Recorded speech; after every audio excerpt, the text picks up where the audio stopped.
தந்தை, மகன், தூய ஆவியாரின் பெயராலே ஆமென். விசுவல் அன்பார்ந்தவர்களே, நம்ம கம்யூனியன் ரைட்டுக்குள்ளே போகிறோம். நற்கருணை மன்றாட்டு முடிந்த பிறகு திருவிருந்து சடங்கு. ஞாபகம் இருக்கா? 4 வார்த்தைகள் சொன்னேன். ஆண்டவராகிய இயேசு கிறிஸ்து ராவுணவில் என்ன செஞ்சார்? அப்பத்தை எடுத்து ப்ரிப்பரேஷன் ஆஃப் கிஃப்ட், வாழ்த்தி அப்படின்றது நற்கருணை மன்றாட்டு. அதை பிட்டு தம் சீடர்களுக்கு அளித்து, அப்போது அதை பிட்டு அப்படின்றதுனுடைய சடங்குக்கு கடந்து போகிறோம். திருவிருந்து சடங்கு. அப்போ திருவிருந்து சடங்குடைய முதல் ஃபாதர் ஒரு இன்விடேஷன் கொடுக்குறார். மீட்பரின் கட்டளையால் கற்பிக்கப்பட்டு இறை படிப்பினையால் பயிற்சி பெற்ற நாம் துணிவுடன் சொல்லுவோம் அப்படின்னு சொன்னோன்னு நம்ம எல்லாருமே கர்த்தர் கற்பித்த ஜெபத்தை சொல்கிறோம் இல்லையா? அப்போ ஃபாதர் இந்த அழைப்பை கொடுக்கும் பொழுது பயன்படுத்துகிற ஒரு வார்த்தை பாருங்களேன், துணிவுடன். ஏன் ப்ரேயர் சொல்ல பயப்படணுமா? ஏன் அந்த வார்த்தையை பயன்படுத்துகிறார்? துணிவுடன், மீட்பரின் கட்டளையால் கற்பிக்கப்பட்டு இறை படிப்பினையால் பயிற்சி பெற்ற நாம் துணிவுடன், we dare to say. ஏன் அந்த வார்த்தையை பயன்படுத்துகிறாங்க? ஏன் துணிவு? ஏனெனில் ஆண்டவராக இயேசு கிறிஸ்து வந்தது ஒரு யூத மதத்தில். அந்த யூதர்கள் மத்தியில் கடவுளுடைய பெயரை சொல்லக்கூட பயப்படுவாங்க. 2வது கட்டளைக்கு எதிரானது இல்லையா? உன்னுடைய கடவுளுடைய பெயரை வீணாக பயன்படுத்தாதிருப்பாயாக. Do not use the name of God in vain. அப்போது கடவுளுடைய பெயரையே பயன்படுத்த பயப்படுற ஒரு குரூப் கிட்ட வந்து அவர் சொல்ல போகிறாரு, your God is your father. நீங்கள் அவர் யாவையின் கூட வேண்டாம், நீங்கள் பயப்படுறீங்க, நீங்கள் அப்பான்னு கூப்பிடுங்கன்னு. அப்போ அதுக்கு ஒரு கொஞ்சம் துணிவு வேணும் இல்லையா? சொல்கிற மனுஷனுக்கும் வேணும், அதை கேட்குறவங்களுக்கு வேணும், அதை கேட்டு ஜெபிக்கிறவங்களுக்கு வேணும் இல்லையா? அதாங்க துணிவுடன். இன்னொரு காரணம், இந்த துணிவுக்கு காரணம், நம்ம எப்படி ஆரம்பித்தோம்? திருப்பலி ஆரம்பித்த பொழுது தூய மறை நிகழ்வுகளை கொண்டாட தகுதி பெறும் பொருட்டு நம் பாவங்களை ஏற்றுக்கொள்வோம். அப்போ பாவின்ற நிலைமையில் ஆரம்பித்தோங்க. பாவங்களை ஏற்றுக்கொண்ட நீங்கள் இறை வார்த்தையின் வழிபாடு வழியாக, காணிக்கை பலிப்பொருளாக மாறுவதன் வழியாக, நற்கருணையின் மன்றாட்டு வழியாக, கடைசியில் சொன்னீங்க பாருங்கள் ஒரு ஆமீன், ஆண்டவரே நான் நம்புகிறேன். அந்த நம்பிக்கை உங்களை என்னவா மாற்று தெரியுமா? மகளாக மாற்றுது. யோவான் செய்தி 1வது அதிகாரம் 12வது திருவசனம். ஆண்டவராக இயேசு கிறிஸ்து வந்து நமக்கு தந்த கிஃப்ட் என்ன தெரியுமா? கடவுளுடைய பிள்ளைகளாக மாறினோம்.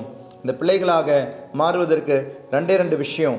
இது அடிப்படையாக தேவையானது என்ன தெரியுமா?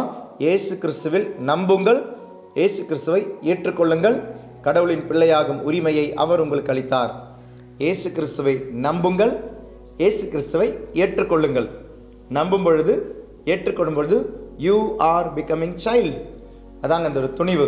அப்போது இன்று மகளாக மாற்றியது நம்முடைய தகுதி கிடையாதுங்க. இன்றைக்கி நான் ஃபாதராக நிற்கிறேன்னா அது என்னுடைய தகுதி கிடையாதுங்க. அவர் அன்பால் கூப்பிட்டது. ஒரு அருட்சகோதரியாக நீங்கள் நிற்கிறீங்கன்னா அது அவர் அன்பால் கூப்பிட்டது. ஒரு திருமணத்தின் வழியாக நீங்கள் ஒரு குடும்ப வாழ்க்கை நடத்துகிறீங்கன்னா அவர் அன்பால் கூப்பிட்டது. திருமுழுக்கு உங்களுக்கு கொடுத்துருக்கிறாருன்னா அவர் உங்களை அன்பாக கூப்பிட்டது. நம்மளுடைய தகுதி அல்ல. அப்போது நமக்கு அதில் கிடைக்கிற ஒரு தைரியம் இருக்குங்க.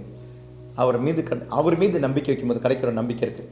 எனக்கு ஒரு அப்பா இருக்கிறாரு, நான் அனாதை கிடையாது, நான் யாரும் இல்லாதவன் அல்ல, யாரும் இல்லாதவள் அல்ல, என்னுடைய கடவுள் என்னுடைய தந்தை. துணிவுடன் சொல்லுங்க, விண்ணுலகில் இருக்கிற எங்கள் தந்தையே என்று.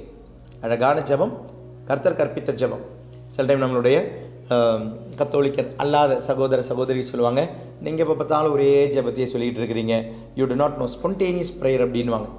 உங்களுக்கு வார்த்தைகளை பயன்படுத்தி ஜெபிக்க தெரியல அப்படின்வாங்க. என்னங்க பெரிய வார்த்தை? அதே மத்திய 6:8 தான் பைபிளில் சொல்லுது, வார்த்தை வைத்து பிதற்ற வேண்டாம் அப்படின்னு.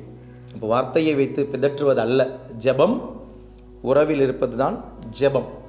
அந்த உறவோடு சொல்லுங்கள், விண்ணுலகில் இருக்கிற எங்கள் தந்தையே என்று.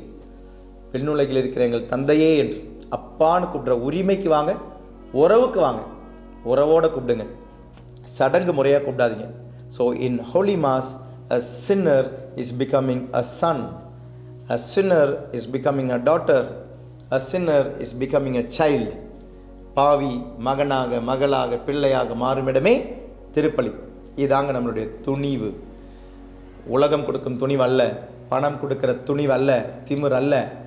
நமக்கு கிடைக்கிற ஒரு துணிவு, எனக்கு ஒரு அப்பா இருக்கிறார், அந்த அப்பா விண்ணையும் மண்ணையும் படைத்த எல்லாம் வல்ல ஆண்டவர் என்ற துணிவு. துணைவுடன் சொல்லுவோம். இன்றைய நாளில் இந்த ஜெபத்தை குறிப்பாக திருப்பலியில் பங்கெடுக்கும் பொழுது இனி சந்தோஷமாக சொல்லுங்கள், நம்பிக்கையோடு சொல்லுங்கள், நன்றியோடு சொல்லுங்கள், எனக்கு என்னை படைத்த கடவுள் அப்பா.